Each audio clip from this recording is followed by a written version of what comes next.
Hello home cooks.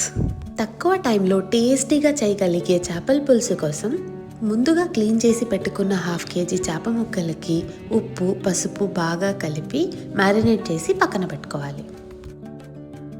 ఇప్పుడు ఒక కడాయిలో 1 టేబుల్ స్పూన్ ధనియాలు, 6 వెల్లుల్లి రెబ్బలు, 4-5 ఎండుమిర్చి, 1 టీ స్పూన్ మెంతులు వేసి బాగా రోస్ట్ చేసుకోవాలి. చల్లారాక వీటిని బాగా మిక్సీ పట్టి పక్కన ఉంచుకోవాలి. ఇప్పుడు 2 పెద్ద సైజు ఉల్లిపాయలు, 4-5 పచ్చిమిర్చి కలిపి పేస్ట్ చేసి పక్కన పెట్టుకోవాలి. ఒక పెద్ద సైజు నిమ్మకాయంత చింతపండుని నానబెట్టి పక్కన పెట్టుకోవాలి. ఇప్పుడు కడాయిలో 1 కప్ నూనె వేసుకొని వేడి చేసుకోవాలి. నూనె బాగా వేడెక్కాక కరివేపాకు రెబ్బలు, ముందుగా రెడీ చేసి పెట్టుకున్న ఉల్లిపాయ పచ్చిమిర్చి పేస్ట్ వేసి బాగా ఫ్రై చేసుకోవాలి.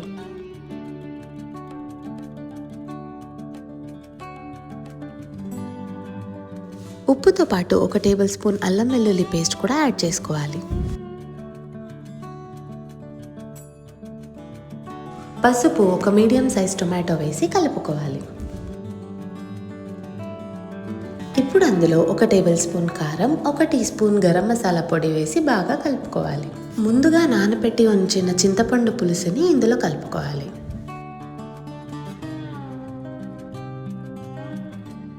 2 కప్పుల నీళ్లు యాడ్ చేసుకొని బాగా ఉడకనివ్వాలి.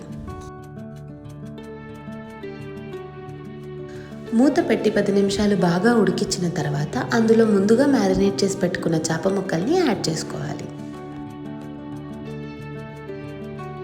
కవర్ చేసుకుని ఒక 15 మినిట్స్ ఉడికించుకోవాలి. చేప ఉడికిందో లేదో టెస్ట్ చేసుకున్న తర్వాత ఇంకొక 5 నిమిషాలు మూత పెట్టుకొని ఉడికించుకోవాలి. ఇప్పుడు అందులో ముందుగా రెడీ చేసి పెట్టుకున్న మసాలా పొడి, కొత్తిమీర వేసి గరిట పెట్టకుండా కలుపుకోవాలి.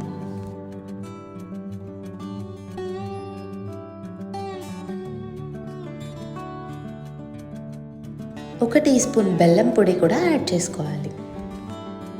మూత పెట్టుకొని ఇంకొక 5 నిమిషాలు ఉడికించుకుంటే ఈజీ చేపల పులుసు రెడీ.